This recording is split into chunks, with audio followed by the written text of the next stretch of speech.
Thank you. You're welcome.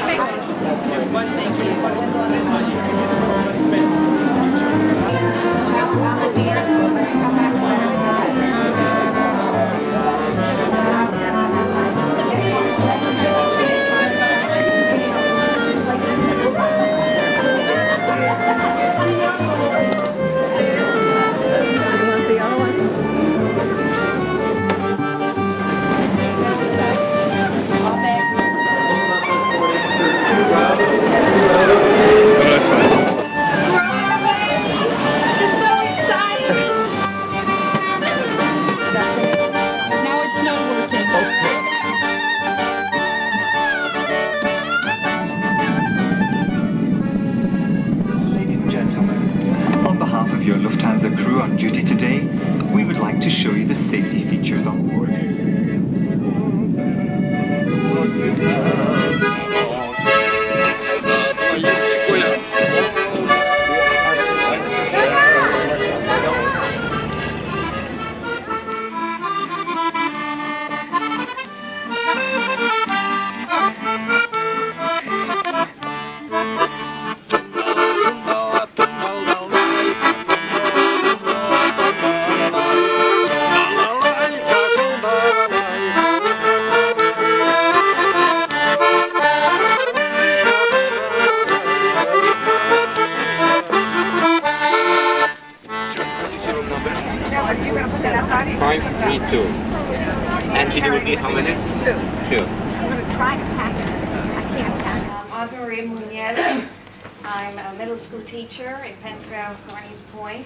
My name is Komito. I'm a survivor of the Holocaust.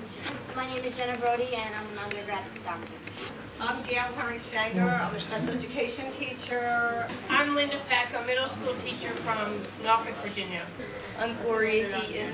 I work at Crest High School as a learning consultant, and I think I'm going to have to sign up for some classes now. I'm Wetzel. I'm a social worker for Hamilton Township Schools in Mays Landing. I got my master's degree in January, and my sister and I are here together. Our parents are survivors of the Holocaust, and I'm really happy that we're here together this time. And I'm Lucy Dykes, and I am from Macon, Georgia, and I'm a high school English teacher. I'm Rosalie Franks. I am a professor of writing at Roger Williams University in Bristol, Rhode Island. I'm Rita Petrikiene, Vilnius guide. I'm Josie Spinelli. I teach in Upper Township, and I'm a gifted teacher in the district, and I'm also in the master's program. Hi, I'm Habib Vidal. I thought most of you know I finished the program 2 years ago, and now I'm off here to complete my route. And I'm Norma Blecker, and I'm professor of education at Georgia Ford College in Lakewood. I'm Rae Cutler. I'm a speech therapist in the Philadelphia school system. I came here with my sister Norma 2 years ago. I'm Jeff Levine. I'm soon to graduate from the master's program here. I'm from Boulder, Colorado. Probably will end up in Las Vegas, don't know for sure. I'm April Borisewitz. I graduated with Levine, and I'm now teaching at Egg Harbor Township's high school. I'm Steve Baum, psychologist in the Detroit area, and book editor for Journal of Hate Studies, and I wanted to see what in real life what everybody's been writing about and talking about. So. Ken Dollarhide, I'm the dean of Stockton. My name is Luann Gable. I teach at Lower Cape May Regional High School. I'm a graduate of the Holocaust program at Stockton College. My name is John Bates. I just finished my first year in the master's program. Charlie Clarke. I teach psychology up in Rochester, New York at Monroe Community College. This is my second time with the group. My name is Sangster, and I too just finished my first year. Hi, my name is Neal Rosenberg. My family collected money to get me out of the house for 11 days. And this is Franklin Littell, and you know him. I always say if I don't learn at least as much as anybody else, the seminar hasn't worked. And therefore our enterprise is to open up questions that will, if you will, haunt us for the rest of our lives, rather than to say, well, this is the answer, you can nail it down and move on to something else. The Vilna Ghetto was later on organized after the model of the Warsaw Ghetto was an act of despair.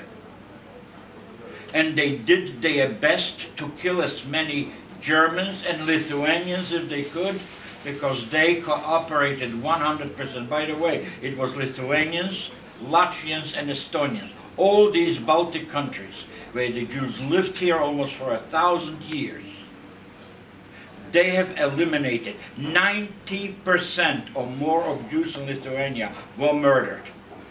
And a good part of it was not by the hands of the Nazis. We cannot forget it. They were called Malina. In Russian language, Malina means a raspberry. And there is an expression, oh, Malina, oh, it's very fine, it's beautiful, Malina. And these places were called Malinas because people saved their lives. So, on the contrary, it was a bad place, it was a very dirty place. But because people saved their lives, they called them Malinas, because it was fine that they saved.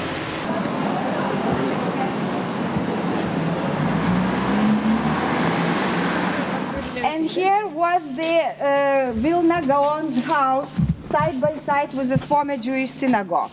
The house was bombed together with the synagogue, and now you can see only monument for Eliyahu Kramer, Vilna Gaon, and commemorating his house, the memorial plaque is put on the wall saying the dates when he was born and when he died.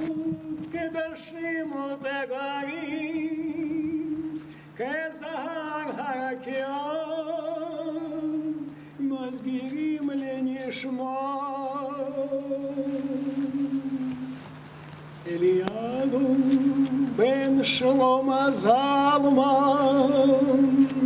Eliyahu ben Shalom Zalman,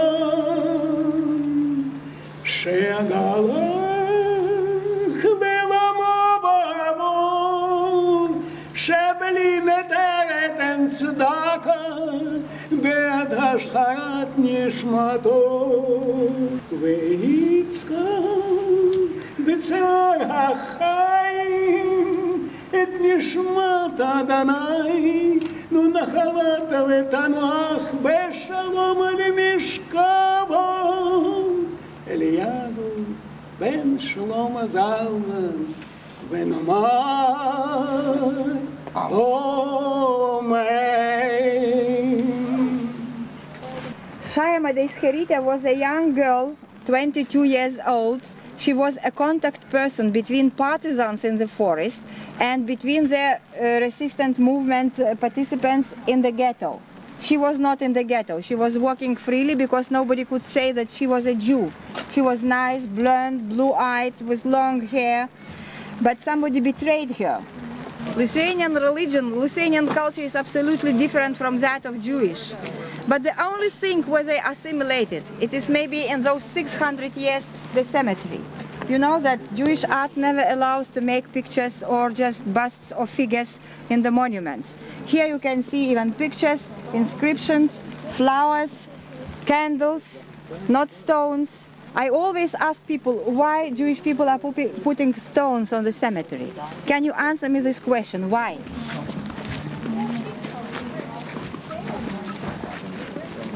And only in 1547, the first Lithuanian book written on Lithuanian language was published. So the door is made of copper and brass, and it cost about 500,000 liters. But this is really very important because it commemorates the first Lithuanian book, and on the other hand, it's entrance to the library, to the sacred place where people get news and everything what is necessary to their life. Our web system is very complicated. Even English is easier than Lithuanian language, and when people come here, the most difficulties are with the endings. My name is Petrikiene. Yene is the ending of the name who shows that woman is married. Very many Jewish people who resided in Lithuania, they made ending in Lithuanian language. Mrs. Greenberg, she is Greenbergiene.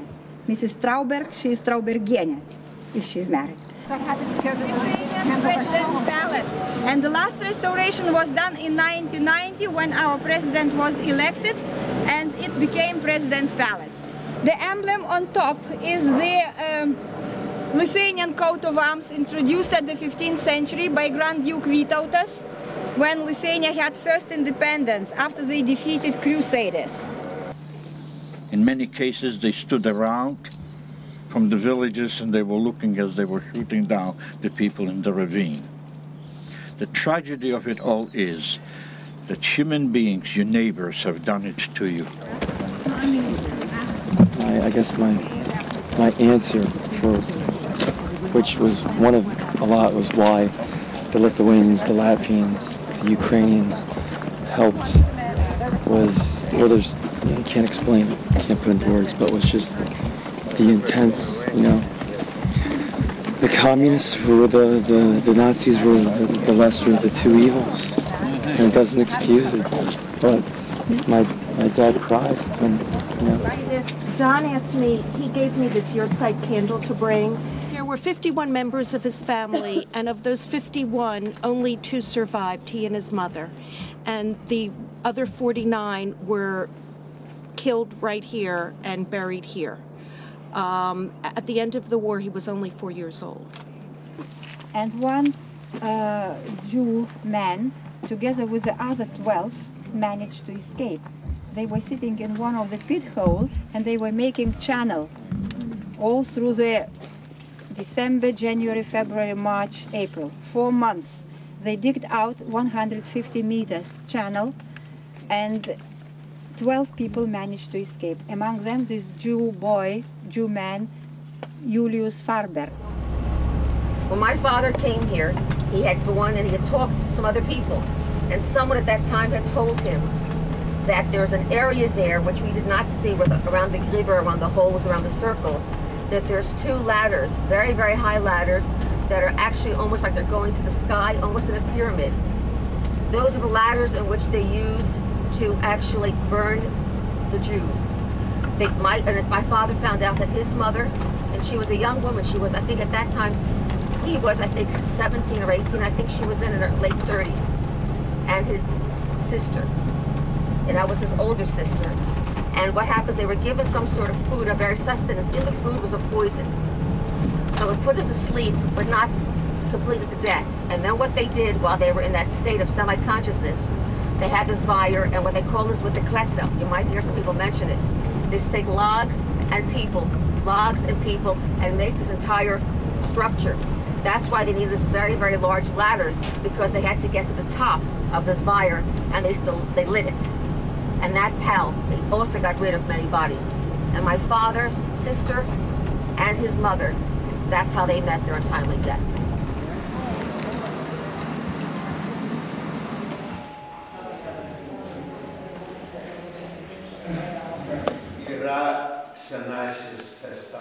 The basis of the Karaim religion is the Old Testament.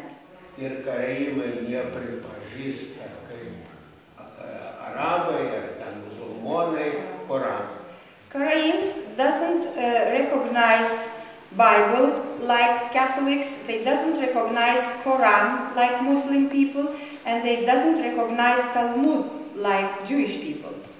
They believe in the Old Testament and they have their own holy script, Karaim holy script. Karaim people were staying here and working hardly, and they were not touched somehow by Nazis. Those people who today are only 280 reside, 87 of them in Trakai.